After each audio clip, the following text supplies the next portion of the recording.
So welcome, Matt. And right before this, we were talking offline about why I reached out to you and why I think your story is relevant to everybody, actually.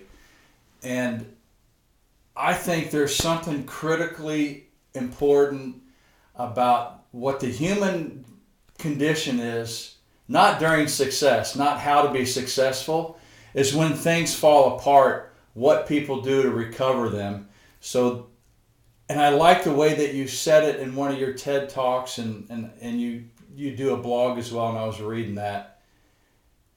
So my first question is this, because what I do is I'm interested in what you went through and what was the outcome of what you went through, rather than how much money is in your damn pocket.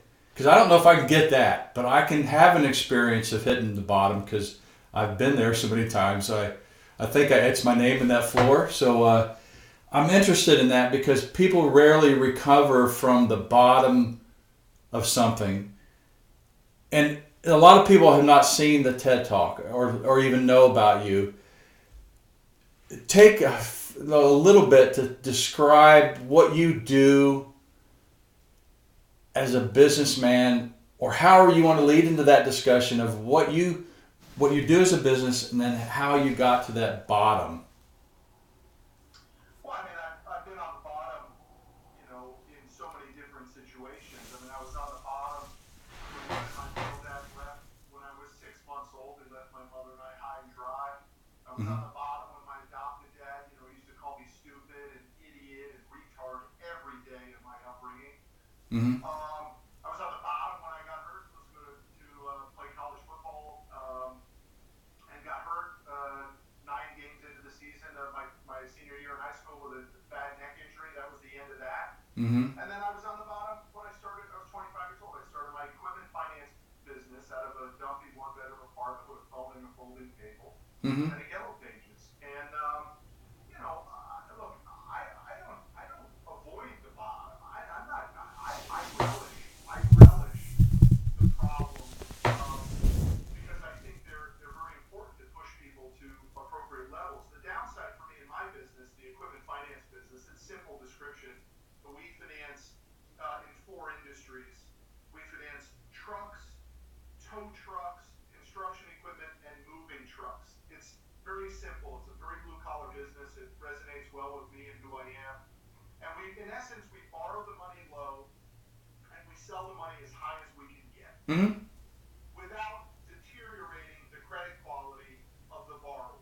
Sure. And so it's a very simple business model, and our job is to find as many truckers who want to buy trucks and finance them. So, after 18 years of killing myself, my team and I did it. We hit the goal, which was to build $100 million a year business. Mm-hmm. And I just, while some people were celebrating, I was asleep. I would lay in bed at night, and I just knew it was not sustainable. I just knew this business was going to fail. I think it's an important component of maybe successful people, maybe gritty people. I'm not sure, but when everyone else thinks it's the crescendo, most of us are looking for the shoe to drop. Mm-hmm.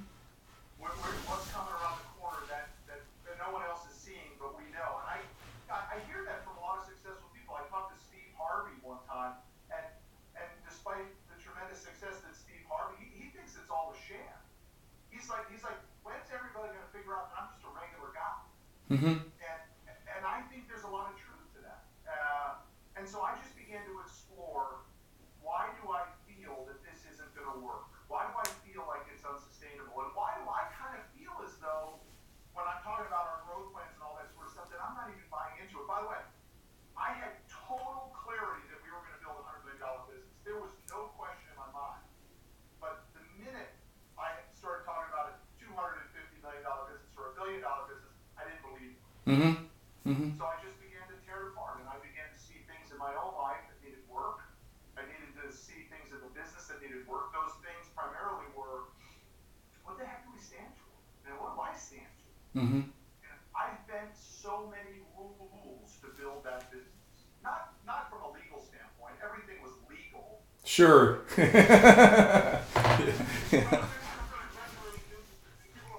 It's because you have a good attorney doesn't make it legal. But so many people are like, oh my gosh, how much cash do you get, Mm, on sales like that you can bury? I'm like, there is no cash in my business. It's called wire transfers and it's mm, certified funds. There's no mattress money that happens in my industry, right? But where it does become is, what are you willing to tolerate? mm-hmm, And I was willing to tolerate a lot of stuff from a lot of different people to get to a certain level of financial success, and I didn't want to do it anymore. And mm-hmm, so I began to explore who I had become, and I had become a bad guy. I'm not afraid to admit it. I was ruthless. mm-hmm, I was a bully.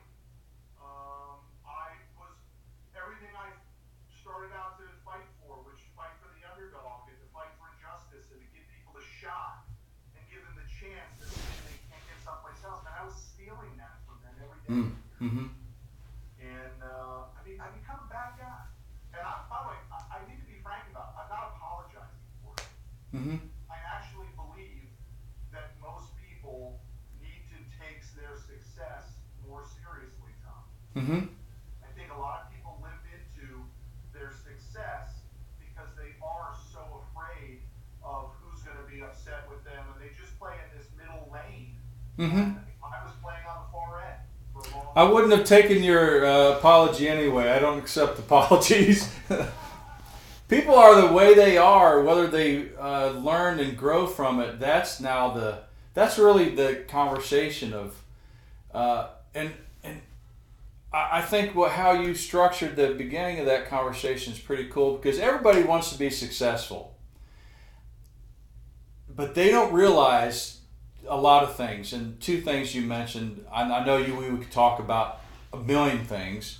How to be successful, Google it. It'll tell you. And then one thing that you mentioned, I noticed in the people that I've met in the past 30 years, people who are successful saw it in the beginning when nobody else did. Whether you're trying to be a SEAL, whether you're trying to be a leader, whether you're trying to open up a business or be a dad when you come from no family. Successful people see it way early, and then they stick it out until they get there. How they get there is unimportant. You can Google how to make $1 million on Google, and it will tell you a step-by-step procedure, except people won't do it. Which leads into the thing that I'm really interested in is what happened when you hit bottom? Because you were at the top. And I always like this, the people at the top are about ready to slide. It's better to be number 2 or 3. Number 1, you're like, hey, I've just made it to the Grand Canyon, and oh my gosh, I'm not interested anymore. I always say that. I always say it's better to be vice president than president. Yeah. So what was going on that you hit it, and then you pulled the residual relentless mean bastard with you, and whatever word you want to call that, and then what was that awakening? It's usually in an event. yeah, there was an event. There were multiple events, and I can't put a level of extremeness to these events. Mm-hmm. They were extreme for me, but they may not be extreme for someone else. But one of the events was, as I talked about in the TED Talk, where we were doing a live radio show at that time, and I had put up with so much mediocrity. Even though we had achieved that success, there was so much just okayness going on around this office. Mm-hmm. And by the way, because the business is the reflection of the owner, Tom, and so I had, I ballooned up to 331 pounds. Mm-hmm. I'm 6'2". I was chewing on cigars every single day. Mm-hmm. Eating just, in sort of maniacal fashion, right? Wasn't spending enough time at home. Mm-hmm. Drinking was not a problem for me because I quit that a long time ago, but I had a problem with drinking. So, Mm-hmm. so these are all smoke before the fires, Yeah. But for me, it was a crescendo moment where I was in our studio and doing the radio show, and the sound guy screwed up again after multiple times, and I was like almost an out of body experience. I literally destroyed my studio. I Mm-hmm. destroyed everything. I destroyed the screens. I destroyed the lighting equipment. And then at the end, not trying to hurt him, but not knowing any different, I literally threw the mic at the guy. Mm-hmm. I mean, literally, like with all my force in a small studio. I'm in the studio now, even though we've redone it. Mm-hmm. And I think I don't know whether I tried to hurt him or not, but I just it was not about experience. And it didn't end there because when I left the studio, everyone was standing up in the office looking at me. And they were looking at me in a way that I was only now able to receive. Wow. I Yeah. probably looked at me like that many times before. Yeah. But on that day, I was able to receive it, in which they were looking at me. Some looked at me with fear, literally scared, Mm-hmm. and some looked at me with just disgust Mm-hmm. of who have you become? How did it get to this? And it was a very low moment for me. And then I made the commitment to change. Mm-hmm. And change. Some people change takes time, and I think in some people, Tom, it takes an instant. Yeah. And I think it's a fraction of a second. just Yeah. like that. Yeah. Yeah. And that was it. And I set out on a mission to be a better version of me, which I knew would be a better version of the company. And that we called the torch. We actually named it. Mm-hmm. And we torched the company. We tore it down to the studs. Mm-hmm. And rebuilt it the way it should have been built in the first place, which is the way every business should be built in the first place, based on mission statement and core values. Mm-hmm. And all the other things I was so relentless to, the sales data and the numbers and the goals, all of that, my relentlessness on all that went out the window, and I was only relentless on the mission statement and the core values. Mm-hmm. And I would not waver on that. And I Mm-hmm. was tested a lot because people didn't want to buy into it. And they didn't trust me anymore, right? They were waiting for me to change back. And I wouldn't. At the end of the day, to get off the business topic, we lost 7 of our top producers, and that was a $30 million hit in a matter of 60 days. Mm-hmm. And so when people say, well, what was the cost of the torch? My response is, we got out easy, right? Because some people have to torch a marriage, and some people, they have to torch friends, or I just lost a few bucks. Or they have a heart attack. Or they have to torch habits Yeah. that have Yeah. created this. That's why I say I can't define the severity of it, because some people it is death, and some people it is health, and I've had my fair share of those scenarios as well. But in this specific example, to answer your question, it was in the treatment of the people that helped me build the business. Mm-hmm. That was the focus. Yeah. And most of I train executives across the country to have these experiences because they're massively important. Making money, oh my gosh, I get it. I know it's important. If you don't, then an idea has got to produce an ROI at some point in time. I get it. But the money is easy. Losing focus of what you're saying, core values or mission statement, I say it, don't ever lose value or don't ever lose focus on who you are. In 5 areas. Your physical life, don't lose focus of it. What you're capable of learning, your business or however you derive value, your relationships, and your spiritual life. Those 5 areas. And there be mission statements in all 5. That's your life. There may be a 6th area. I just haven't found it, and I'm totally open to it. If you do one area, just one, you'll collapse it. If you just work out, you can't sustain that because then you don't have any money. If you're just in a great relationship at home, it ain't going to last very long. If you just go to a cave and pray to God, you're going to die in about 7 days because there's no food, and there's no way to make money. So all those have to be interrelated every day. And what I've seen successful people do is they do one until it gets really good. It's like, oh man, this is good. Pro athlete, you give them $100 million a year. A pro athlete dumps $200 million a year. Like, how do you do that? But they're only good at one area. So I'm interested in not having a collapse. And the thing is, I had the same thing. I had the point where in my SEAL career, I got to the top. And, whatever the top would be in the SEAL career, able to kill, because that's what they do, and able to survive it and able to lead men in chaos.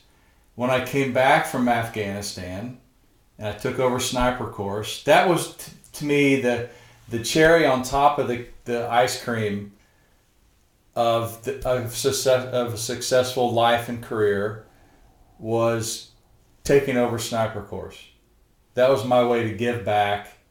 After sniper course, hey, do you want to go take over one of the teams? It didn't wake me up anymore. Yeah. And I was the angriest dude ever. And terrible. I about, lost my family over it. And I probably made 100 more enemies than I already had. And I woke up going, I'm totally out of balance.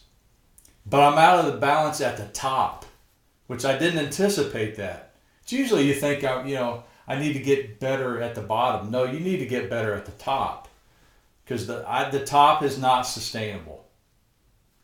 But here's something that I think is really interesting, because for people that have to start low and end up getting high, I think what we don't realize is that the most successful people I know, Thom, do not live in chaos.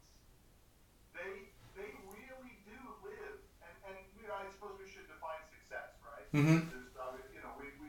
Maybe that goes without saying, but when I'm referencing success in this capacity, I am talking about financially successful. Mm-hmm. They live simple lives. Mm-hmm. Like they answer the phone, and they return your phone call, and they're open for a good, enlightening discussion. Because at a certain point, when scale kicks in business, other people have to be empowered to do all those things. So you can just be like, I try to position myself here as the keeper of the culture. Mm-hmm. That's not my job. My mm-hmm. job is to make sure that all of that hard work sticks around for another 23 years. And I am convinced the only way it works is if we have people all on the same mission, who believe in the same core values, and who enjoy coming to work, mm-hmm. and obviously can make income probably better than most, especially if they're performers. Mm-hmm. But that's my job now. My job isn't to close deals anymore, and it's not to figure out marketing campaigns and stuff like that. It's to make sure that we're putting a footprint on the universe. Mm-hmm. I like the way you define success. And I didn't mean to brush over it. Most people walk around with different definitions of success, even in the same business. So if you have like you say, your mission statement, this is what I'm saying success looks like. Change it now, but if we step out of this room, this is what success is going to look like. How I determine or how I phrase success is that you did what you said you were going to do. It was clear, you said it, whether it was gray or concise, and then that happened. It could be big or small. Like I say, I'm going to go walk across the street and get the mail. You go out and get the mail and come back. That was success. Anything off of that is different levels of success. I'm going to go run 100 miles. Okay. The only way you know you were successful is when you come back having run 100 miles. If it was 99, it's a different level of success. You can gain from not being successful. You know what I mean? But I think for human beings,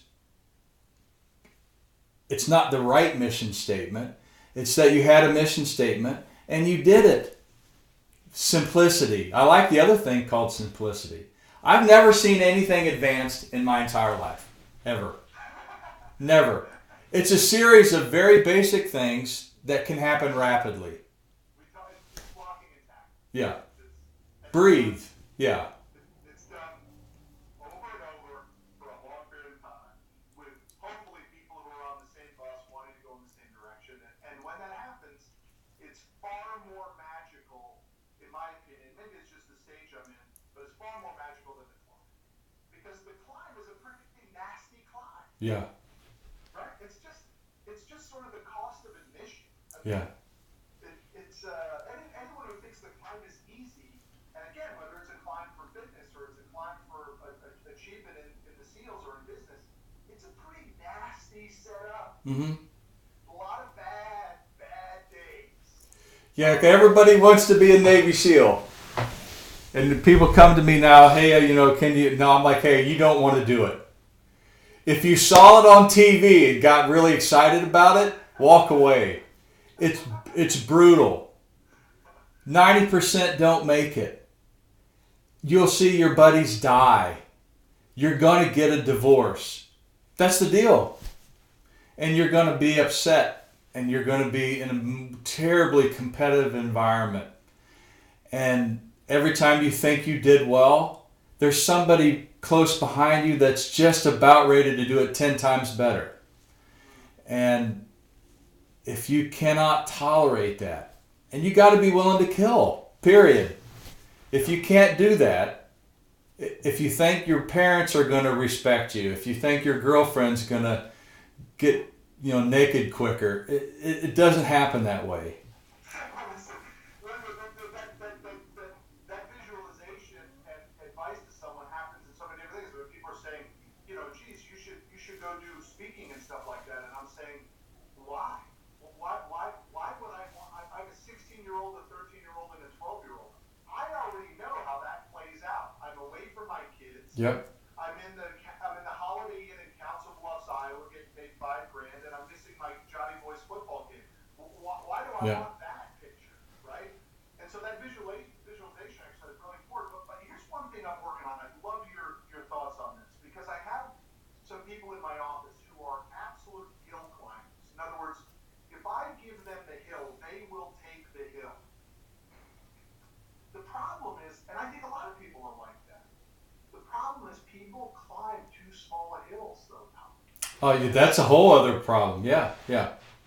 So we want to say, well, gosh, that guy didn't do anything. Well, no, actually, he could have climbed a much higher hill if somebody had helped him or mentored him or gave him, as I noticed on your website, a lot of these personality tests. I'm a freakazoid for personality tests. Mm-hmm.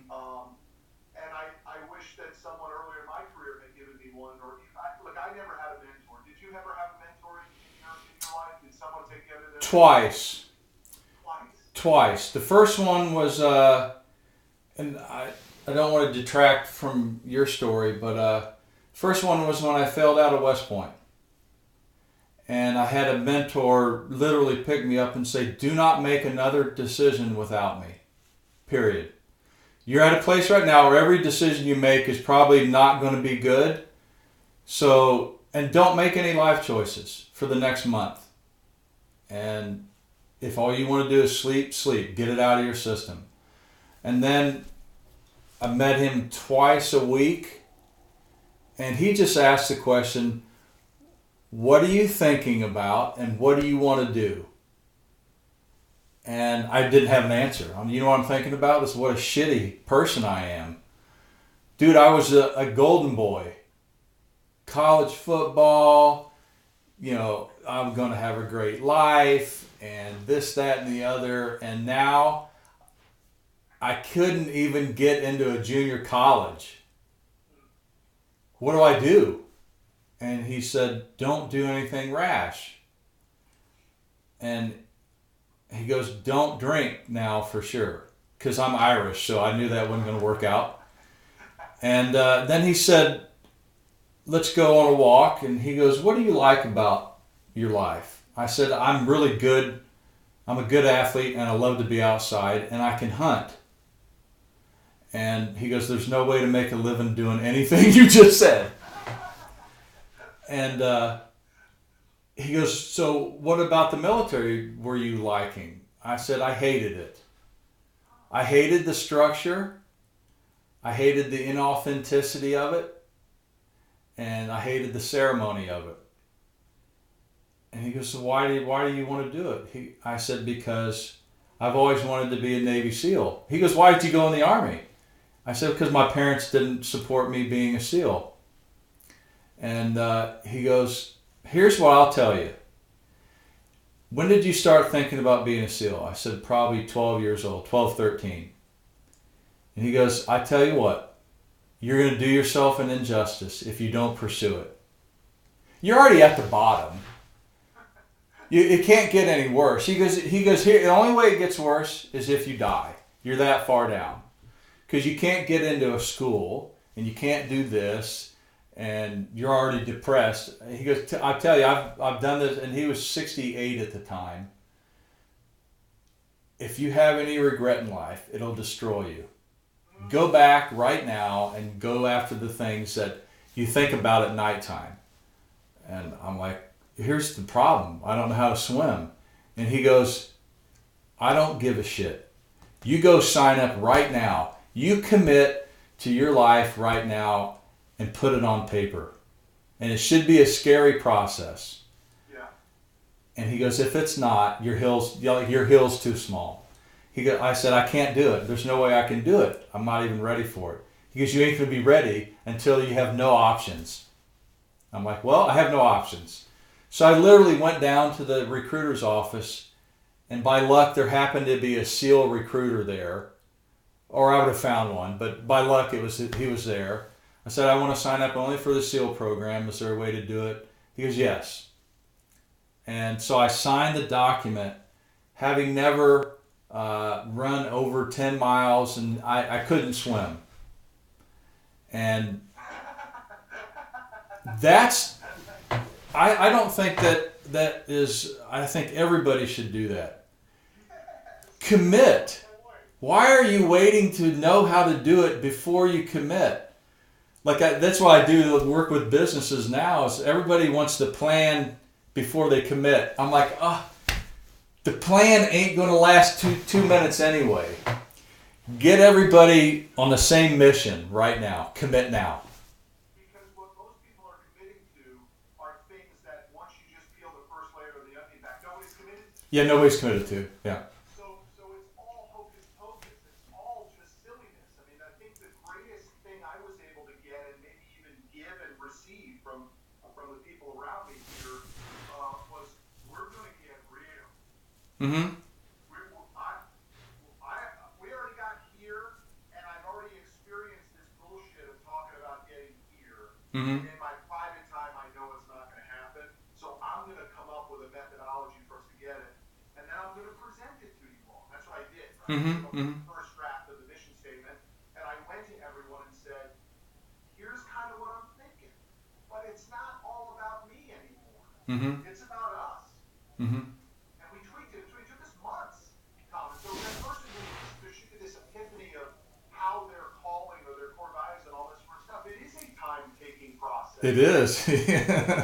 Yeah. It have months, man. It could be years. It could be like, I think for a guy like me, my wife always says you're a late bloomer, and I think she's right. I mean, for me to reach my consciousness, it's taken me my whole life, and I'm 28 years old. Yeah. My whole life to figure it out. Yeah. But now, to your point about commitment, I just have ridiculous commitment on what the second half of my life and my career looks like. And it is, I have been a taker for my entire life, and now everything has switched for me to be a giver. I have taken from the universe all I should be allowed to take. Mm-hmm. Now I got to pay the bills. So we talked about the height of a hill. So I'm going to ask you the question. Yeah. How high is yours? Well, I mean, I have a few things that are like one of my primary tenets, my core values is I want to be a better father to my boys than my father was to me. Mm-hmm. And in order to do that, I have to be and have been over the last year much more present in their lives. And it's not just attending the games, right? Mm-hmm. It's like I still read books to my 16-year-old, Mm-hmm. right? And oddly enough, you know what? He still likes it. Mm-hmm. Right? So I have to just be a listener more than I have been a talker for most of my life. Mm-hmm. In my relationship with my wife, my mother's been married and divorced 3 times. My wife's been married. My mother-in-law's been married and divorced. I want my marriage to work, man. Mm-hmm. I want to stick it out. So I have to give time and energy to that. I don't, to be frank with you, I don't really have these crazy financial goals anymore. No, I mean, I was asked. It didn't have to be financial. Yeah. I don't. Not the intent that you search for that answer. But that's because I have crystal clarity on the financial rewards that will be coming based Mm. on my new business. The new model. Yeah. Yeah. The new model, the Yeah. strength of that model is incredibly powerful. I have a book coming out. I lost my brother-in-law, my wife's only brother. We lost him at 46 years old. He died of cancer. He left a wife and 4 kids, and he died with nothing. He died with no health insurance, no life insurance, and $100 in the bank after Hmm. busted his ass for 25 years. And Mm-hmm. so I wrote a little story about it, and that story got picked up by a group out of New York, and they ended up selling the rights of that story to Penguin.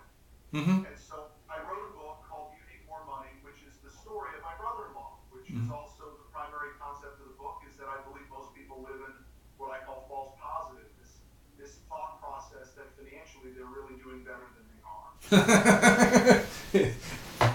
Yeah. They're not. They're not. Yeah. Yeah.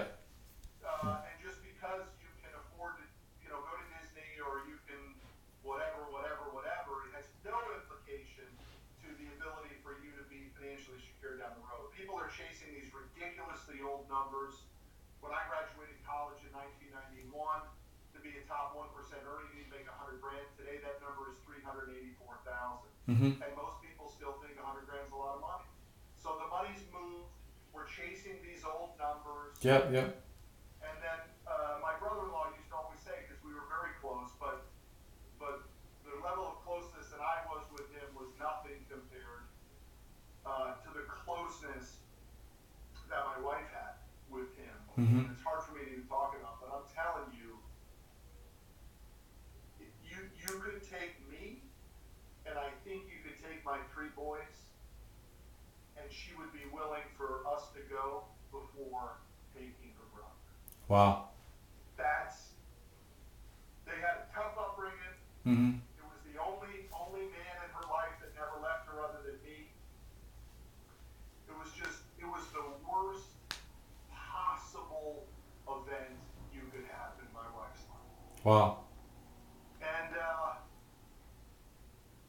And so he used to tell me all the time when we would talk, he would say, I know I'm behind, man, but I'm going to make up for it. When this happens, when I get the kids out of high school or get the kids out of college or when this happens or when I make this job move, man, I'm going to make up for it, Mm-hmm. He went to the doctor on a Monday and left with a stage 4 cancer diagnosis. Wow. He was just going to get a shot. What type was it? Do you remember? Yeah, he died of what's called germ cell cancer. Mm-hmm. And are you familiar with it? Yeah. Nobody else will be, but yeah, I have a. I was a medic, and everybody in my family is in medicine, so. Unfortunate because it's actually an extremely high cure rate in kids. And, and it starts in the gonads, and it has 87% cure rate in children. But that cure rate almost goes away in adults because as it moves up, Rapid. it usually takes over the lungs and it takes over the heart. rapid. That's Yeah. almost untreatable. Yeah. So that's what happened. He died. He died almost 1 year to the day of the diagnosis, and it was such an unbelievable shakeup. He died just under 2 years ago, and I'm telling you, just in the last couple months, I have seen my life come back around. Mm-hmm. And so I always love. Thank you for that awesome, authentic conversation. Reason why I think it's important for for successful people to talk openly, whether people think that I'm successful or not. I'm 50 and I survived combat, and I got it. You know what I mean? And I started a business, and we're doing well. And you coming from where you are, making it, and how I know you're successful is you're still alive. That's one of the key indicators of success, is that you woke up the next day. But It's a key indicator in business too, right? yeah. We want to be in business tomorrow. That's the idea. So I get a bunch of real successful people in a room, even if it's competitive. Put them in a room. You know what they end up talking about? Never business processes. It's all this stuff. And one of those 5 pyramids, I call them. And I never would have thought 4 years ago when I got out of the teams that I would be talking about the powerful or the negativity that a CEO has with his significant relationships. I can go in and look at a business and tell you, just by talking to the CEO, how is your shit going on at home? And if they can authentically talk about it, I can say, I'm going to invest in this company failing or succeeding. Because if it's disruptive at home, the CEO is probably going to work himself into a frenzy at work. And then it'll hit a plateau, and then there's going to be a massive loss. Or he can't scale left and right or horizontally. Or if the CEO is getting love from somewhere else. That can actually be okay for the company. Do you know what I mean? No, that's for temporarily, but I mean, Temporarily, yes. Yeah. Thousands and thousands and thousands of customers, and I've seen all those scenarios. Yeah. Yeah. And they all lose. All of them. Right? Yeah. All of them Yeah. lose. And by the way, it could be the external relationship. It could be booze. It could be it could be drugs. Yeah. I mean, it could be gambling. I mean, all of those end in the same dead end. They do. Yep. That's why I say if I can ask these questions of a CEO, I'm like, okay, got it. So I'm about ready to invest in the company having a loss. It's either going to happen in the next couple months or in 3 years, but this is going to, as long as he's there doing living that life, the rug's going to massively be pulled out. And on the opposite side of that coin, if the CEO has a powerful relationship at home, the company's not going to have a loss. It's just, where is that company going to grow to? And there's one more piece, though, Tom, which is important, though. Yeah, there's thousands of pieces, but yeah. But there is this layer of ambition that that I just don't think enough people have, and so the billion-dollar question is how do we manage ambition and weave your pyramids together? Mm-hmm. Because I do believe that there is a shortage of what I call unbridled ambition, in which, and I say those words only to wake the person up. I really don't mean that everything should just be wheels off towards ambition, but I think people need more ambition. They are too damn complacent Mm-hmm. And I do believe there's a business component to that, but Mm-hmm. clearly there's a relationship component to it. There is a massive health component to it. There is, well, right, is there all five of your items here, right? Mm-hmm. Mm-hmm. It's physical, it's learning, it's income, it's relationship, it's spiritual. There is a complacency that, you know what fixes it? A good recession. Yeah, a good ass kicking. Yeah. A good ass kicking Yeah. and a good recession brings it all back into circle and focus again. Well, so that's also the model that model's not the right word. Let's forego hitting the bottom and get to what you're doing from the bottom up. What you know to be successful. And here's how I frame it up, and I'll try to do it rapidly. Without define, I can't. It's very difficult to. If I could teach this in 5 minutes, I would freaking teach it. I just can't rapidly teach it, and it's not. It's probably because I'm just dumb. I just can't find a way to do it fast. It takes me about 10 months to train one person. I'm like, I would love to have it done in a month. It only is eight training sessions, but it's not what I say. It's what the other person learns, and then I have to keep them on track. So here's the final analysis: is this. Here, everything in your life has to be measurable. Everything. Those 5 areas. You have to have 5 measurable goals. The reason why I say it would be complicated for me to, in 5 minutes, show you how to have a spiritual goal. Because there's so much scar tissue in the human being to talk about spirituality that it takes a little bit of, cutting away the scar layers to define what spirituality can be. Spirituality, by my distinction, is how everything across time, space, and distance is interrelated. Everything is connected. Now, how do you measure that connection? It just takes me 8 months to get to that. And then, obviously, yeah. Tom, your spirituality definition that really transcends religions. Yeah. You're not connecting religion to spirituality. You're actually taking it to karmic or energy kind of a. Yeah, everything is connected. And religion is just the study of what happened in the past. That's what the word religion means. It comes from the etymology of religos, which means to relate this current moment back to the past. As interesting as that is, I don't care. I don't want to be who I was when I was 6. Because every 7 years, your neurons aren't the same neuron anymore. The nerves have changed. There's a ton of great stuff to learn from the past. Tom, I got to interrupt you for a second. Yeah. I've not heard. I need to connect the dots just for a second. Yeah, sorry. That 7-year neuron change. Yeah. That's a scientific number. It's a medical math.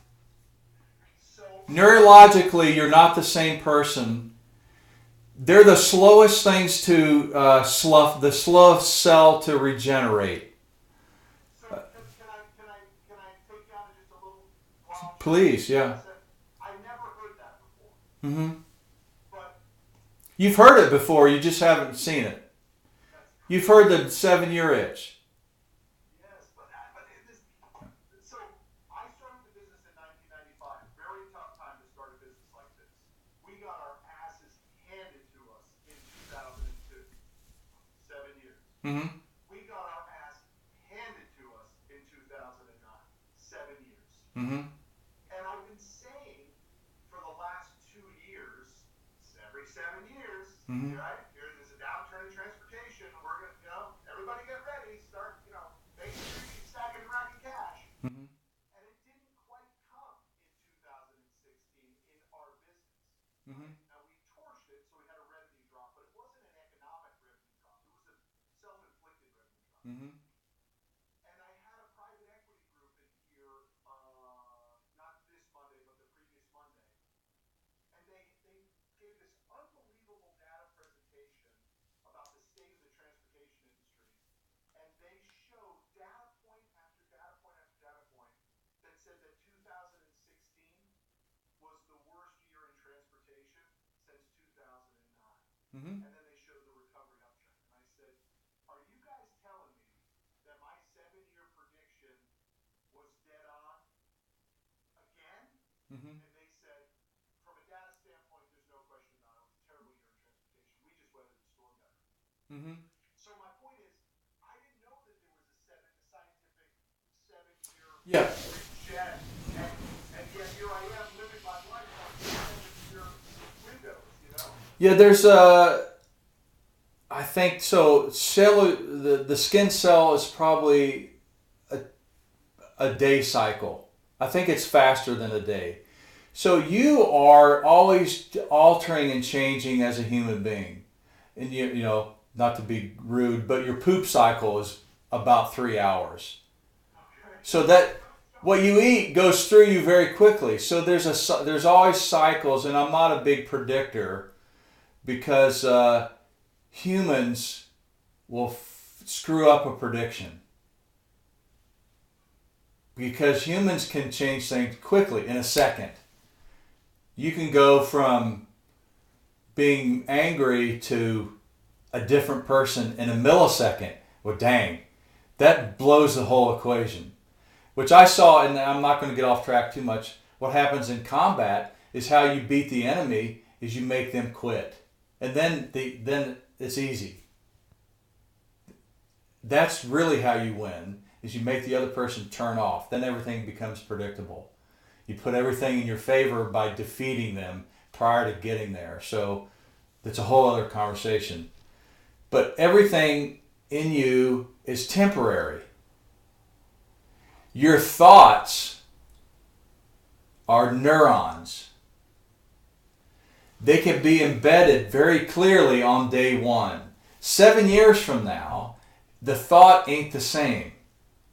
It's, you know, it's had other things every time. You've had other experiences that have added to it. And that becomes a neurological cycle. Is you are not the same human being in 7 years that you were 7 years ago. Ambitions have changed. Your cell has changed. The way that you look at your wife has changed. The way that you look at business changes. The cool things about people is if they know their cycles, they don't wait for the cycle. They disrupt it. Yeah, but that's the missing question. Most people, I say it in here all the time, most people are 1-year salespeople 20 years later. Yeah. Most people make that change. If it didn't happen by the time they got out of high school or got out of college, they give up and say Yes. it's not up. And unfortunately, that runs rampant. Yeah.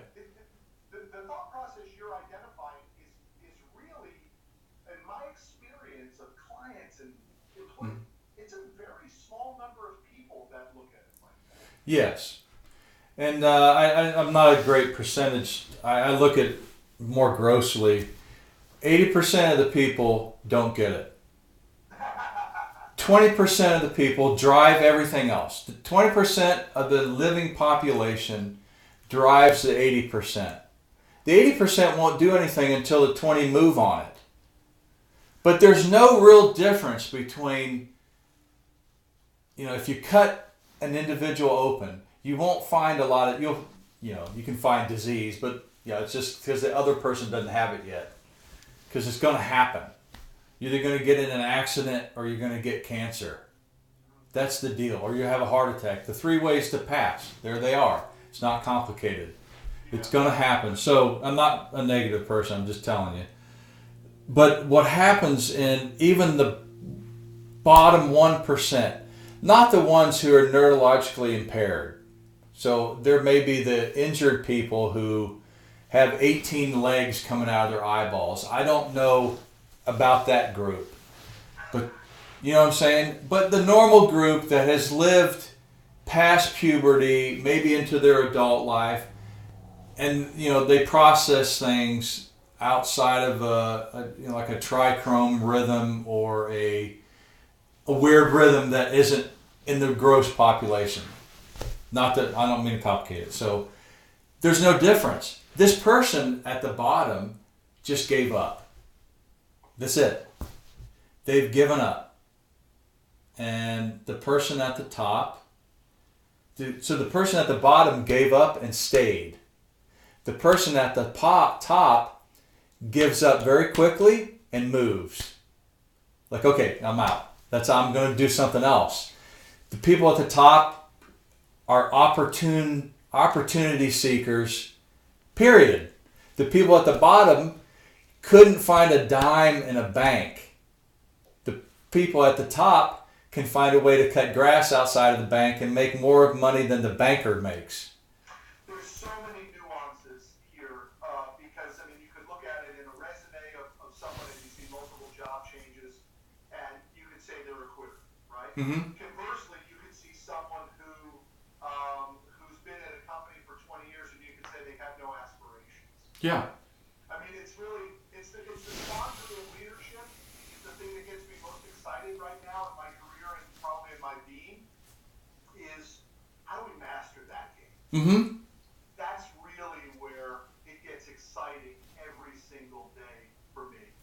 And I challenge more people to look at it that way too. That look, there's plotting, there is rhythms to it, there is goal setting, but there is this spirituality that you're talking about, this ebb and flow of energy, these thought exchanges that, I like to say here all the time, I said, once the direct deposit on Friday doesn't matter, real life begins. Mm-hmm.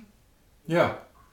And so I got off track, and you'd asked me a question: what's the linkages? How I would describe it. So I got off track on spiritual. So get back on the road here, so to speak. I found a linear timeline, and I usually wait until I've trained people for a year to say this, because this is the hardest thing for people to do. So I'll tell you, and I hate saying how to, I'll just show you what it takes to be successful, and how you fill in the blanks, I don't know. So imagine your day starting when you wake up. So that moment in time right after you wake up. That's what I call spiritual. And give yourself 10 minutes. And what you do in that 10 minutes of time is you have to turn on your 5 senses.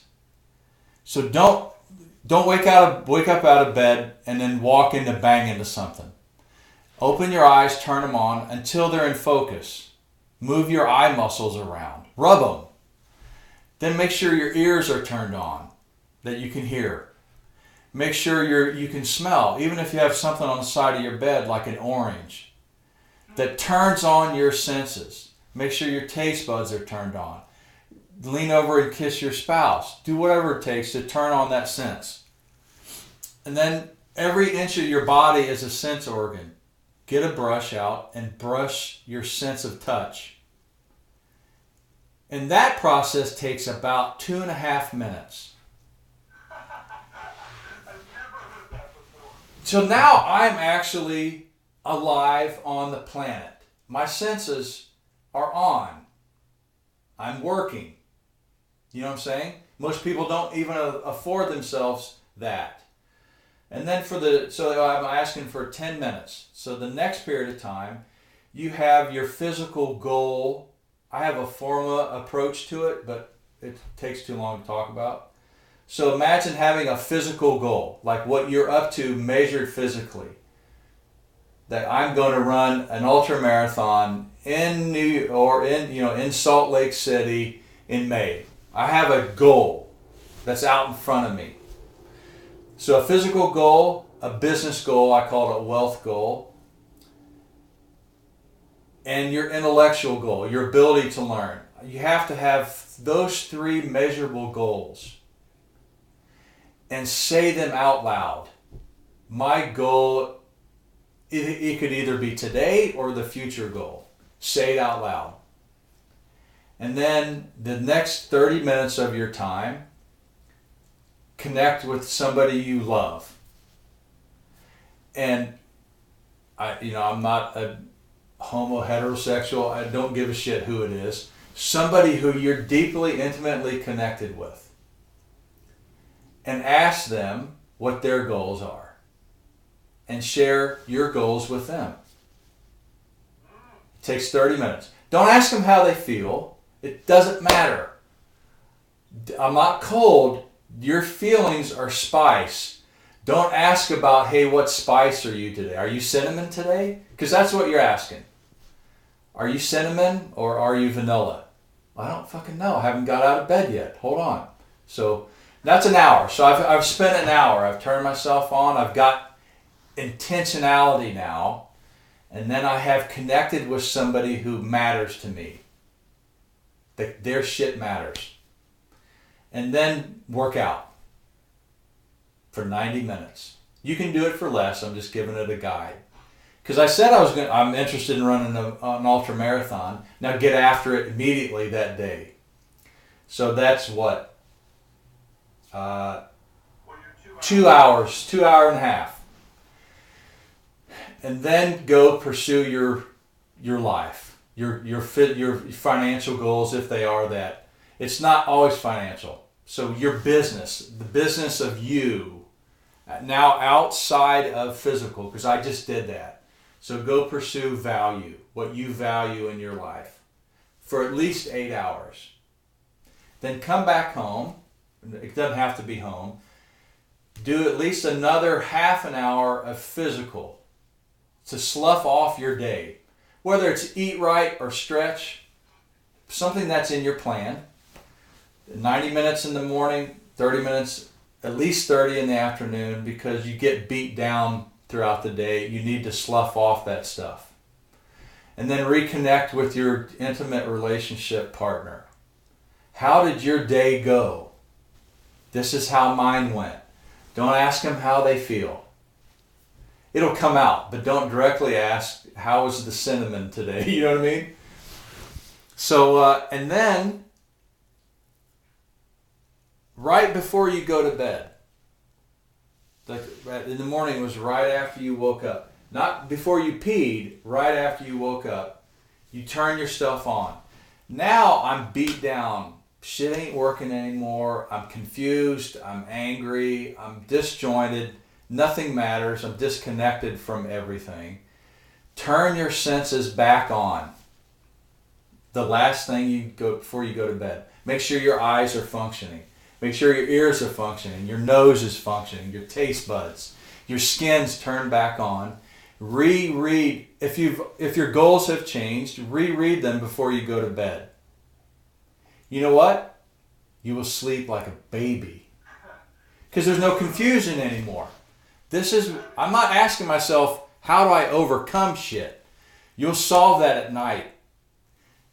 And in the morning, you're going to solve it that day. Don't try to go to bed solving it. Just state what your mission is or your goal.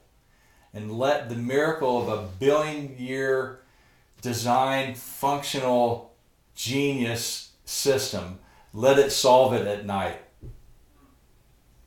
And what will be more appreciated is your spouse will be massively appreciated. Tom, talk to me about food intake there, though. I see here I am. Yeah. A taskmaster. How do I put this into play, right? Yeah. But what is the nutritional intake there, and how important is that? Yeah. So there's again that I would call that a how-to. That's a tactical thing. It would have to be dependent on what you're doing. So, run ultra marathons. You do high intensity things. We have two different things that we are interested in. My nutrition is dependent upon my expressed goals in my life. And don't eat what somebody else eats. Eat what's relevant to what you're doing. You can play with nutrition. It depends what you're trying to get from it. Are you trying to lose weight? Are you trying to increase strength? Are you trying to have more mental acuity? They're all different. Water intake. What about in both scenarios? I assume that water intake is massively important. Yeah. Here's the deal. 8 liters a day. Liters. Not 8 glasses, 8 liters a day. Well, I have to carry it with me. It doesn't, oh, wait. So you have to talk to people to be successful? I have to carry water with me to be healthy? Yeah, well, yeah, so that's, and nobody does, it's very difficult. That linear timeline that I tried to articulate in hieroglyphics to you, the most difficult thing you'll ever try to do. It goes in waves. When you do it, it's your capacity to deliver is on a ramp. When you don't do it, it feels like you, When you do it, massive. So you can turn things around massively. I call that a balanced formula or a balanced life. I think it's a very powerful roadmap. It doesn't mean that it's successful every day, but I'm intentional. All the human being needs is to give it something that's intentional. Because 80 million years, this thing has programmed itself to be an intentional survival mechanism. If you don't put something in there that's an intentional drive by you, driven by you, it'll go immediately into survival mode. And the only thing that it knows how to do is survive. And how it determines it's been successful is that you woke up. So you can be a drug addict, non-intentional human being, and take drugs. It still thinks it's successful because it survived. And the formula is, I just got to make it through the day. That's always running in the background. The intentional formula is, if I'm always going to be trying to get through things, we might as well make it hard. I'm interested how you handle this, though, because you and I are on the same page that change can't be instantaneous. Massive. Yeah. And the level of change can be massive. But, Mm-hmm. and that is so crystal clear to you and to the successes that you've had employing that mindset. But where is your patience to others who don't see it that way? I hit bottom like you did. Like, oh my gosh, why can't you see that? It's right there. And how do you get somebody to see their own clarity, not yours? Yeah, right. And we could spend 100 hours together. You will always see it the way Matt sees it. Yeah. We may be closer in parallel. I was always interested in, why the hell can't you see it my way? And it happened before I went to Afghanistan. I was good at a lot of things. Not number one, but exceptionally good at a lot of things. I could shoot really well. And I was a good athlete. And I could navigate really well. And I have something I can't teach is, I have an ability during stress to have real detailed clarity. Like my heart doesn't increase when I'm getting shot at, and it feels like everything slows down, and I can say, this is what's going to happen in the next 10 minutes. And I can't articulate it. Then I couldn't articulate it. Why I liked it is because it was the only time in life where everything made sense. So I loved going to combat because the only time in life everything makes sense to me. Wow. In hindsight, I look back and I try to find a way to make sense of it. But so I was crystal clear. You give me a map, and I'm going to find the thing that you threw out, the dime you threw out of the plane. Give me something to shoot at. I got it. Why can't this guy next to me see it that way?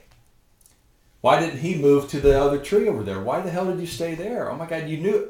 I saw that was a place he was going to die. Why didn't he see it? I was trying to get other people to see it my way. And thank God it didn't go south. Our first mission in Afghanistan, I was the boss, so to speak. I got convinced by other leaders to do something that I knew wasn't going to work.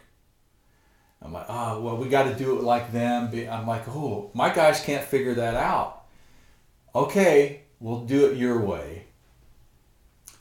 And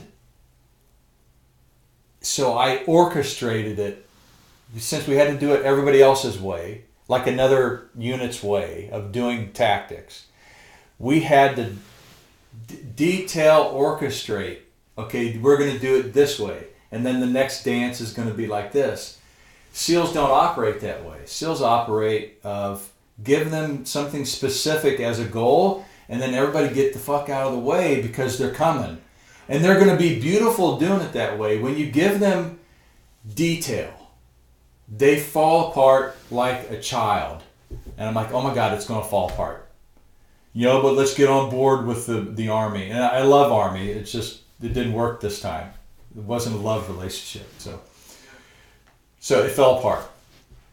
And two guys got, not my guys, but two other guys that were with us got 4 legs blown off. And my guys walked up to me and they said, hey, Chief, don't ever do that again. I'm like, ooh. And we got it. Just let us do it. Get the hell out of the way. You got our back. You do what you're supposed to do and get out of my way. And SEALs say it in such a way that you're scared. You're like, okay.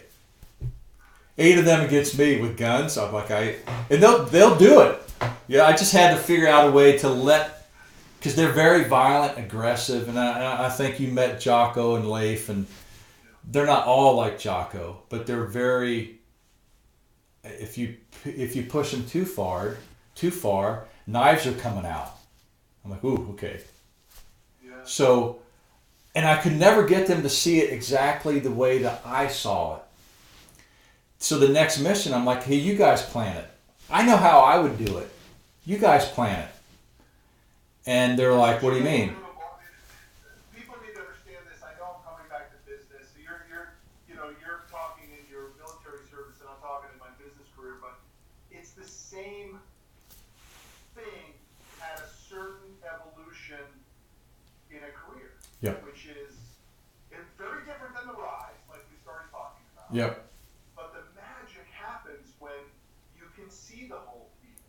Mm-hmm. And you know how it's going to play out. And you know what moves. The challenge is, it's hard for guys like us, maybe without the bottom epiphany moment, is when do you make that transition? Because yeah. We're afraid to death. We're afraid that if we make the transition and leave it up to somebody else, well, now I can't control it.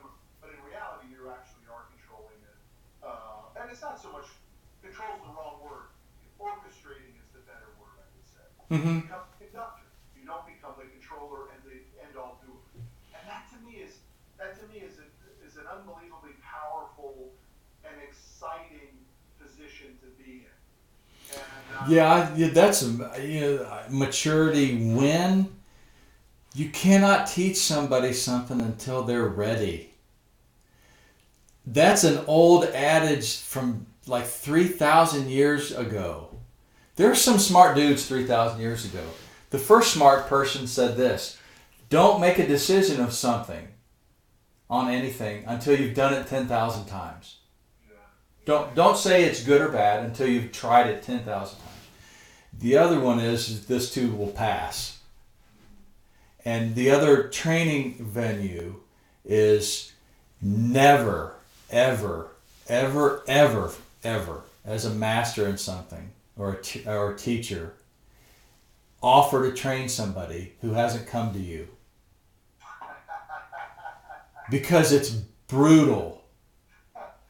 Like feeling sorry for somebody across the street and going, hey, I want to teach you how to be better at your life.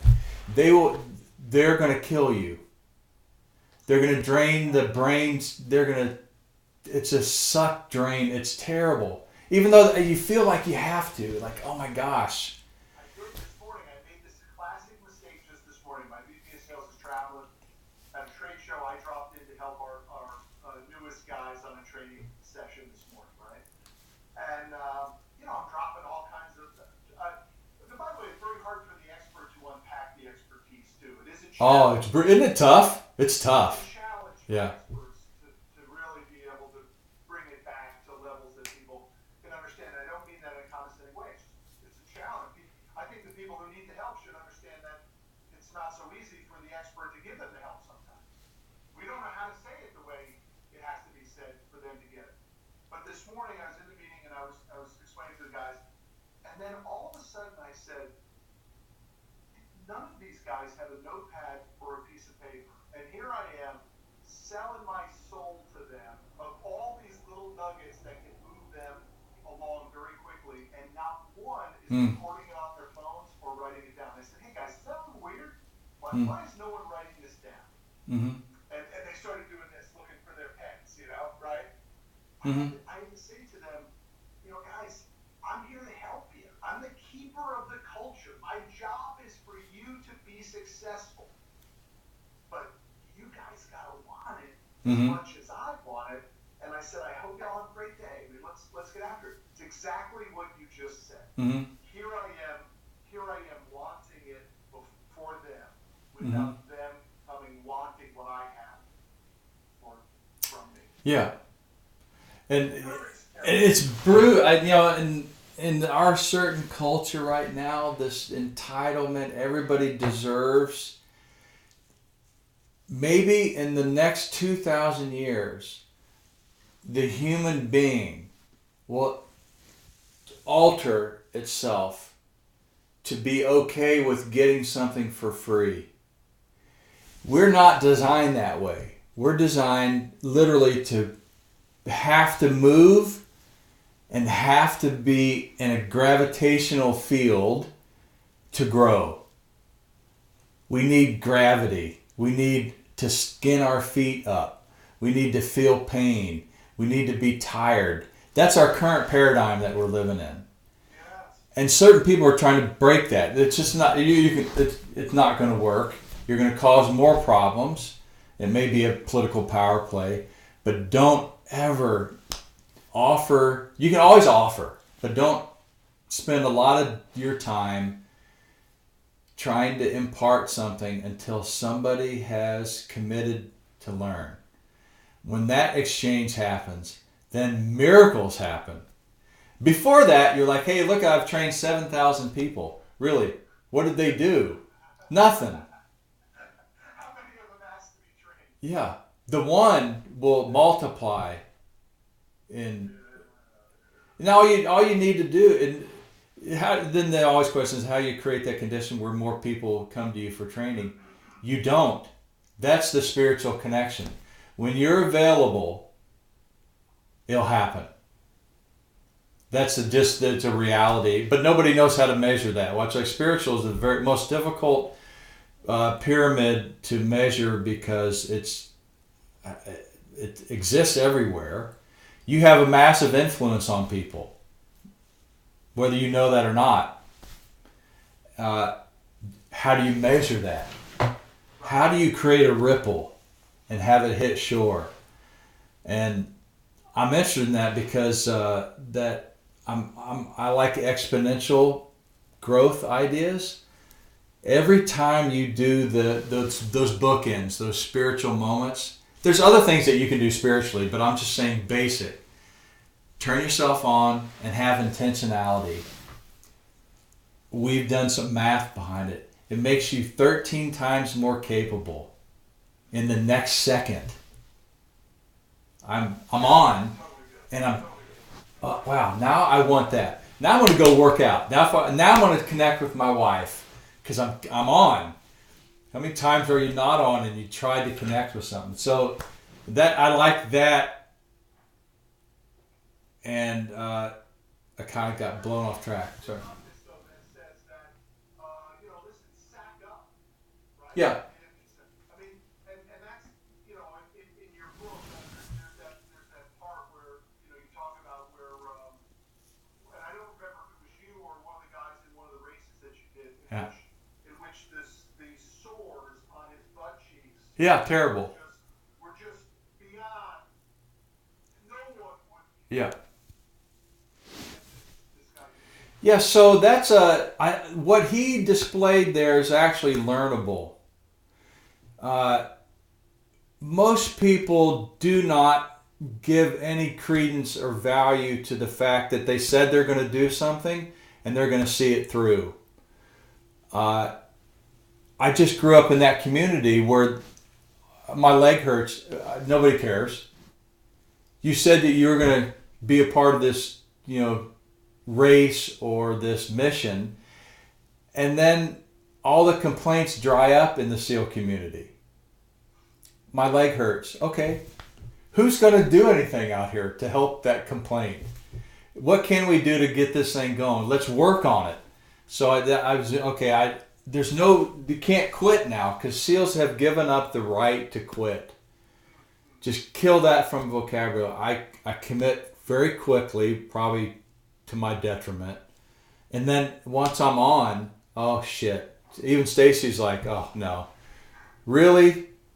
No. So she has to say, no, we're not going to commit to that. And I have to back away from it. But can a civilian? Yes. Can a civilian deal with that? Yeah, and so the first thing I do when I try to see if I'm going to train somebody, because it's an exchange, it's a commitment of two people's time, is I'm going to give you something to do for 3 weeks. And if they can't unwrap this first homework assignment, I bail. I'm out. Because in that first homework assignment, I can tell that they're going to keep their word for 3 weeks, which is very difficult to do for any human being anywhere. And it's at those bookends. You're going to do something in the morning, you're going to do something at night, and then you're going to increase that for 3 weeks. 700 people have tried to, what I call the first homework assignment, and 28 have been able to do it. Because nobody gives value. Real value is when you say something that defines you. Nobody gives any value to it. So I've found some interesting reasons to fail, and it all comes up in the first 3 weeks. And if you can overcome that first thing, I now know that you honor your word and you're trainable. And like, oh wow, he wants to be, or she, female clients too, they want to be here. They've hit bottom, and then they kept going anyway. Okay, we're good. And then they can communicate those issues back. Now I know you're trainable. Those are great things. Power to be able to commit back. Yes. Because now you can say, all right, we are like-minded. Now. Yeah, it don't have to be like-minded, except for the fact that I don't know how to train somebody if they can't do what they say they're going to do. And then that's the first part of the training. The second part of the training is some other things, and then the next homework assignment is to learn to practice emotions. I'm like, what do you mean practice? Well, you have them. What are they for? What's sadness actually for? What's happiness actually for? It's a tool. They're not outside of you. They're not some thing coming down. And so that practice is ruthless. It's brutal on people.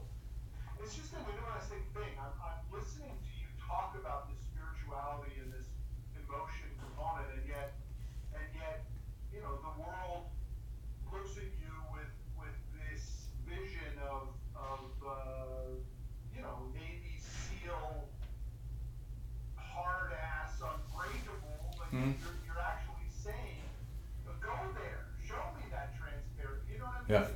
It's not. I'm not getting the message that says climb the hill at all costs. It's No, so I don't know where that came from.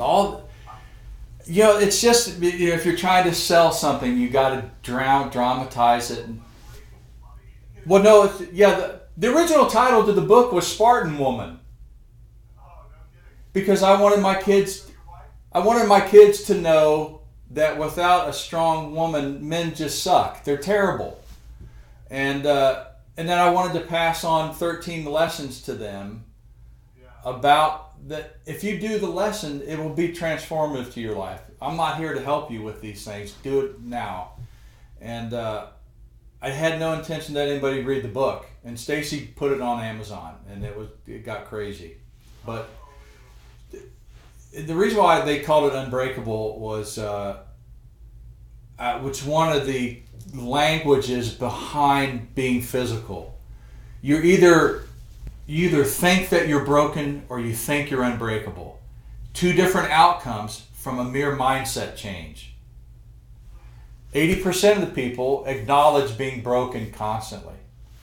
The other 20% have pain in their knee or a blister on their ass, and go, okay, this is going to suck. I'm in.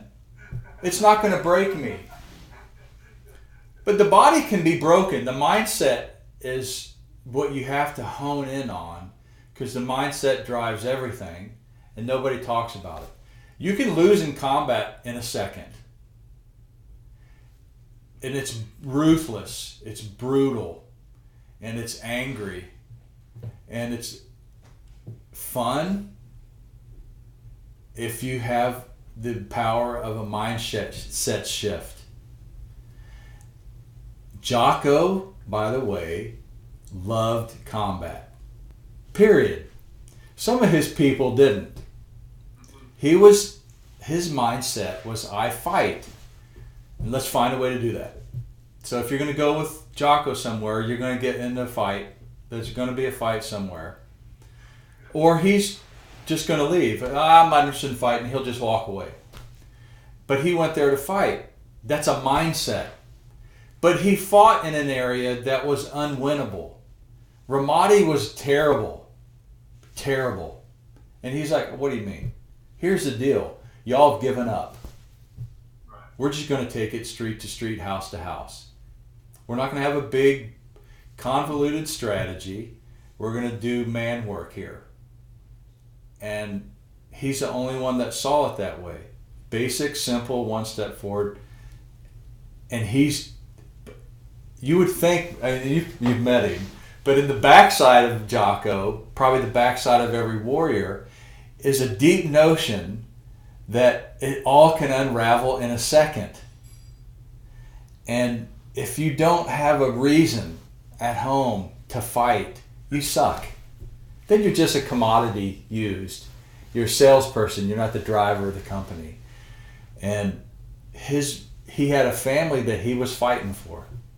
The reason he was over there was for his buddies and his family. Not the mission. It was his buddies and family. So it seems soft and subtle, and he would use those words like, I love you, to his men.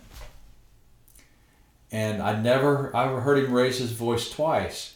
But everybody looks at him as, oh my God, he's terrible. I'm scared of him as well because I've seen what he can do with his hands. But that's why I carry a gun. So, and the inside is beautiful, love, softness, clarity, committed. He'll commit until it's done. And that's a rare commodity. But all the warriors I know everything is on the sleeve. Everything's on the sleeve. I got time to hide anything. By the way, I'm sick. I have 102 fever. Just want to put that fact out here. I'm going to need help. They're like, okay, thanks for telling me. We can help. We'll carry you for a little bit. Well, hey, I got your backpack today because tomorrow I'm going to be in the doghouse. In that community, everything's on the sleeve. And it only happens in combat where everything is on the sleeve and straight. And then when it becomes competitive back in training, it kind of gets unraveled. And but it's available. Everybody has those things. I learned a lot. I was just saying to somebody not too long ago that when I first got started in business, I was given this little team. There's three of us. And that's long before mission statement, core values, or all that sort of stuff. But I remember we wrote down as a little team our mission statement, and it says, we do what we say we do. Now that was 26, 27 years ago, when as a 22-year-old kid we created that. And that was our accountability amongst ourselves. And it was just that simple. Just simple. Yeah. It was just that simple. Yeah. And it's so unbelievably powerful. In fact, we got away from it when we created our mission statement here. Yeah. But it's the pinning of the trust. Yeah, it's not a mission statement. We do what we say we're going to do. It's a distinction of who you are as a human being. Everybody has that. By the way, everybody's going to do what they say they're going to do. They just didn't tell you what they said. Hey, I'll be there at noon. I'm saying to myself, screw him. I'm going to find a way out. That's the deal. Like, hey, I'd love to do business with you. and then you hear crickets for 2 weeks. They said in that same moment, or maybe 2 moments later, I'm not interested. As opposed to coming forward and saying, I'm going to be authentic with you. I don't have the time. Great idea. I'm just today not available. The older you get, the more that you put it on the sleeve anyway. You're like, God, I get it, but I'm just not interested. I don't have bandwidth, or I'm going to drop this right now. You can have my car. I'm in, But I didn't mean to take more time than we'd predicted. Sorry about that. I'm very grateful for it. I mean, I appreciate it. I learned a lot. I have 3 pages of notes here. So, I mean, I learned a lot in our conversations. It's probably the greatest thing in, a couple of years ago, I said to my team, you guys mark my words, social media will go down as the biggest waste of time in the history of business. Well, you didn't see that coming, did you? Right. I completely missed that. But a lot of people I do think are misaligned in their social media. The greatest benefit I've gotten off of my social media efforts and stuff is I get to meet wonderful people. Yeah, intentionality I get from it. Yeah. Yeah. It's enhanced my life far more than it has disrupted my life. And there is disruption to it at a certain scale, right? Yeah. But the reality is it's opened a tremendous amount of opportunities for me to talk like to you, Thom, today. And I appreciate it. Yeah. And so I'm happy to be with you, and thank you for having me too. Yeah, love it. And I'm I'm a visual auditory learner. Not everybody writes things down. I never took notes in the SEAL teams, and I was criticized for it all the time. Well, hey, I remember everything you say. What would you like to talk about? And half the shit you said wasn't very important, but the critical points, I'm an auditory learner. But yeah. Or you were boring, one of the two. Yeah. But yeah, I like it as well, and I appreciate the fact that you were willing to be brave enough to share. The reality of being successful is that it looks this way. It hits bottom and then it gains itself, and if you cannot, eventually I say, here's the deal, eventually you give it to other people. Yeah. You hit it yourself. I think you have to prove it to yourself first. Yes. At 18, you can't be giving it to other people because you know what? You don't know anything. Once you've hit it, then you're like, oh man, I will help other people climb, and I may climb again on other times, but Everest, I want other people to get that experience. Zig Ziglar says this famous quote that says, in order to get what you want in life, you have to help other people get what they want. And I actually, depending upon the person I'm talking to, I completely disagree with that. And I say that's not true. Because at 21 or 22, you shouldn't be spending your life helping other people. Yeah. You need to help yourself get your piece of whatever that pie is. Yeah. But then eventually, and maybe Zig created that when he was in his 60s, right? But eventually, you do have to do that. Yeah. You have to move in that direction, which is, it is about it. I love that what you just said about giving it away. I mean, that's literally my interpretation of this business right now. Mm-hmm. It will survive. My job is to give it away to as many people, to empower them to get it to the next level. Because I think there's a piece of it that I've been promoted to my level of incompetence anyway. Hell, I went to cooking school for God's sake. I wasn't supposed to be here. Yeah. You know what I mean? Yeah, and I will say it this way to you, in case somebody else not said it to you. You're not giving away the business. You're letting people have access to their own life. Because your business may not last. And you ain't your business. It's just how you measured yourself against the value of what you were looking at. But if the way that you give back, in my opinion, is that the people around you grow into their life, not the one that you want them to grow into. And like you're seeing with your kids, you can wish in one hand and shit in the other. They're going to do whatever they want to do. Like, I really want my daughter to be a surgeon. Why? She wants to be, I'll say gross, she wants to be a stripper. If you don't get behind your kids, on what they want. But it goes like this. It goes. I want her to be a surgeon. Well, why? Well, because she's a very good drawer. She's very good Yeah. with hands. Like, she Yeah. loves to draw, but I think well, why can't we just let her be an artist? Yeah. And I got behind my daughter and what she wanted to do, and it was 180 degrees out and what I wanted her to do. Wow. And she's like, Dad, I want to go to West Point. I'm like, oh my God, why would you want to do that? And I did my best to talk her out of it. And she's like, Dad, I'm not doing it for you. I just want to be around people who are charging. I don't like lazy people. And I want to serve I want to serve the United States in some capacity. And I'm like, she goes, Dad, you're not supporting me. I'm like, whoa, reminder. She goes, I may fail, but I would rather have your support and fail than not have your support and then fail, and then I won't have a place to go to recover. I'm like, what the hell? Yeah, I'm like, hey, any day of the week day that ends in Y. And so me supporting her, everything is blooming for her. Not that it's difficult. And she's in an institution that's ruthless. And I think she's got like a 3.7, and she's on the crew team, which if you've ever tried to competitively row, it's the hardest athletic sport ever. Because it never lets up. There's no coasting in it. It's a 20 minutes of hardest puke your brain out activity. And she uses these words called thank you and I love you. And you don't get that. And my son does that when I support him, and my youngest is mean like me, so he's like, Dad, go sit in the corner. You're acting poorly. But it's the support thing, leaving it with this. So that's why I kind of wanted to leverage to leave it with this conversation. At the end of it, if you can support the people around you, especially your family, in what they intentionally are trying to accomplish, imagine if somebody had done that for you.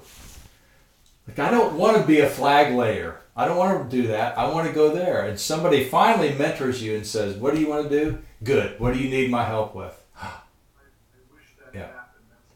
One last thing. I never heard who the second mentor was. So I heard the first mentor when you were struggling at West Point, but who was the second? Oh, so then I went into the SEAL teams, and then upon retirement, I'm looking to get out, and we come to Greenville. I didn't know Greenville, South Carolina was on planet Earth. Never. South Carolina, I'm not a big fan of the South. I'm not a big fan of anywhere, to tell you the truth. So we come here, and I meet a guy named Jerry Barber, who's a chronically successful human being who has hit the bottom 1,000 times. And we're sitting around the table, having just met, and he's like, you know what you need to do? You need to write a book. I'm like, well, I kind of have a manuscript. This is a year before retirement. And he goes, I'm 70 years old, and I've never heard somebody say the things that you've said. Write it down. And I immediately lean forward with this woe is me conversation. Hey, Jerry, I'm a shooter. I failed out of West Point. Academics and writing are not my thing. And he goes, are you going to quit on the rest of your life? And I'm like, woo. And he goes, you can quit, but it won't be very fun. I tell you what, why don't you and I start a friendship? And it's weird hearing that from a man. I'm like, oh God, somebody else that's going to want to be a Navy SEAL follower, And he said, but we're going to make an agreement. I will teach you the things that I know, and you teach me the things that you know. And don't fuck around with it. And I'm like, I don't know what I could teach you. And he goes, I will ask. Wow. And I said, well, I have about 100 questions. He goes, greatest relationship we have right now. I know what I want to ask you, and you know what you want to ask me. And I said, I'd love to. And I said, I have a question, a basic question to start out with. And You're going to laugh at it. How do you make money? And he goes, why you ask that? Hey, I get money from the government. I didn't know where it was coming. I thought it was a lot. 120 a year was pretty cool. I didn't get paid for what I did, I can tell you that. There ain't enough money in the world to pay you. But how do you make money on the outside? And he goes, that's the best question I've ever heard anybody ask. Because clearly, you're coming from wherever you are. Now we got to figure out what you're good at. Yeah, that's perfect. And then once a week I met with him, and he would give me a task to go find out something that I'd asked him. I'm like, I asked you. He goes, well, go find it out. Fuck. I got to go do the work. He goes, yeah. If I tell you what to do, and if you ask me for money, this mentorship is over. If I tell you to go press button A, and you don't have to explore it, and if you ask for money because you have a debt, mentoring is over. And I'm like, well, about at the point where I need money. He goes, I'll give you money, but I will never be able to teach you again. And I'm like, oh my God. So, and you know, when you get out, we got out and money wasn't coming in. Got my retirement pay, which is nice, but there was no business. And he said, well, when you see people, what do you look at? I'm like, are you sure you want to know that? And he goes, yeah, I want to know that. So he started writing down how I saw people. He goes, good. I want you to teach other people that. I'm like, how do I do that? He goes, if you ever ask me this question again, I'm going to leave. Stop asking me how to. I can't tell you how to do anything. And I'm like, well, I still don't know how to make money. He goes, it doesn't matter how. Commit to getting the thing that you want. Commit to getting a keynote that you talked about. Commit to getting a client. And he goes, if you ask how to, I can call. There's 1,000 ways to how to. Call somebody. And I'm like, oh my gosh, I got it. Exactly what you're saying. Keep solving the problem. There's 1,000 solutions. Don't ask somebody for the one. You're very lucky that you've had two people like that, because I have to tell you, I can't think of one.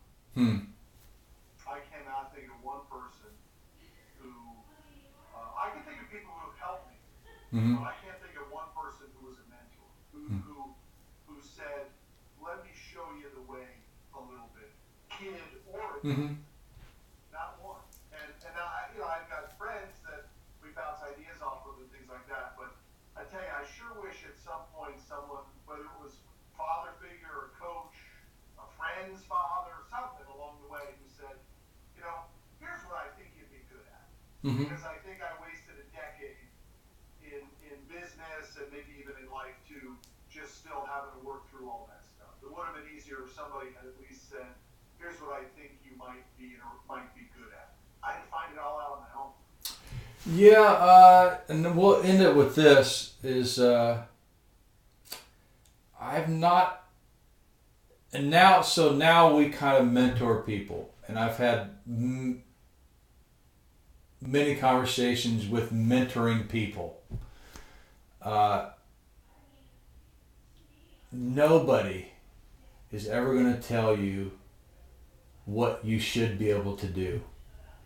The exploration with a mentor is he's not going to guide you wrong, but he's not going to take the actions that you're going to take. He's going to let you show up finally. Put it on the table. And that's why I was taken by how you described your eruption in your business, is that's on the table. And most mentors that I know now, they want to see the real shit. Let me see the real stuff. Let's not talk about desire. Let's talk about the real stuff. Where are you right now? Like you're talking about your brother-in-law. They look at it, they want to know the fact. I'm depressed. Good. Let's start there. I want to leave my wife. Cool. Let's start there. Now what are we going to do? That is a great mentor. And so, yeah, with Jerry, I get the opportunity. I'm like, I get to go share all these weird things with him, and I'll say them like they're really significant, and he'll be like, "Who cares?" I'm like, "What do you mean? It's really important to me." He goes, "No, it's not. What's important, what shall be important to you, is that you get on a track of being intentional more. All this sidebar stuff, it's cool, but you don't even care about it. That's why you're chasing it." And he said something I was also I'd read before, is that your biggest fear, because I don't think I had fear, and we were exploring the fear conversation, and he goes, 6 years I've known you, you're the only one that I've ever met who's afraid to win. You're not afraid to die. You're not afraid to get hurt. You're afraid to win. I'm like, well, he goes, by the way, everybody actually has, that's the most deep fear that everybody has, is that everybody's afraid to how great they are. Yes, listen, it's a very important point for the audience to get a very clear handle on this, that most people are more afraid of their success than Yes. they are of failure. And it's cliche, I don't know, but I have seen it countless and countless times that I have seen people more willing to fail and suck than I have seen them willing to get great and win. I say it, there's more competition for the bottom than for the top. Yeah. There's a massive, but Jerry saw that in me. He's like, oh my God. Don't be Success is a real thing, Thom. Yeah, he said, don't be afraid. And here's how it came out. And I'll tell everybody this, because I've hit it, and I'm not scared to say it. And trying to figure out how to make money in the speaking business. I don't know how to do that. I really had no idea how to do that. I can carry on a conversation. And Jerry's like, okay, I'm going to get you in front of people. What's your fees? Like, I don't know. He goes, I said around maybe 500. And he goes, no. You'll never get another one. If you launch 500, you'll never get another one. Yeah. Like, what do you mean? And he goes, what is your value? I'm like, woo. I've never had anybody ask me that question. It's not even a capability question. It's what value, monetary value, do I put on 2 hours with me? And I said $500. He goes, you'll never get another keynote ever. And he goes, come back when you have a bigger number. And I came back and I said, I kind of looked at other people. I don't do what they do. I do my thing. And he goes, well, what's the price that you're putting on that? And I said, $20,000. He goes, good. Offer it. I said, nobody's going to take it. He goes, why are you so afraid to live into that value? And I'm like, I don't know, because I'll fail. He goes, you're going to fail at 500, guaranteed. Yeah. So I put it out at 20, and not everything's a yes, but I get a lot of them. And he goes, oh my gosh, isn't that funny? Even you were afraid to play in a big space. I'm like, oh my God. But yeah, and that's a great place to also end it. Yeah. Yeah, no, it is. It's great. Thom, it was great. We all spent 2 hours. Isn't that terrible? Sorry about that. Yeah. But I that's what the great advantage is. I love the fact that you're willing to put it on the line, and everybody that I know is listening, because I correspond with them, not all of them. They're like, God dang, I wish we could have somebody actually tell us what it's like in the moment. And I'm like, well, that you all got it this time, by the way. Yeah. Yeah. It was such a wonderful experience for me. I'm telling you, people always are telling me, well, how did you do to rebuild the revenue? Because we have rebuilt the revenue, and how did you weather the storm and all that sort of stuff? And I said, I weathered the storm because I was committed for it to go to zero. It didn't matter to me. Zero was a real possibility, and I would have been totally fine with it. And the beautiful part, by the way, our business went down 30 million, Hmm. So it was throughout that 12-month period, roughly 12-month period of time. So what's really interesting is we really only went down less than 10% calendar year over calendar year. It was just that really deep Right. Yeah. dive Yeah. that was so scary and painful. But my point is that, the magic comes when it works. Mm-hmm. And is the person willing to put in the work to allow the magic to come? And I was going to do it. And by the way, it's not just me. Everybody in here was down with it, right? Except for those guys that we got rid of quickly. Everybody else said, "Bring it on. Yeah. Let's make this place better." Yeah. Right? We got people here now. We tell these old stories of what happened around here, Tom, and they're like, "I'm glad that doesn't happen anymore because I would never work in a place that Mm-hmm. would do that." Right? Mm-hmm. So they brought the quality of the workforce up Yeah. just by having their own standards that I was so willing to Yep. vacillate back and forth on. Yep. Yep. Well, hey, thank you again, Matt. I appreciate it. Deeply appreciate it. Thank you.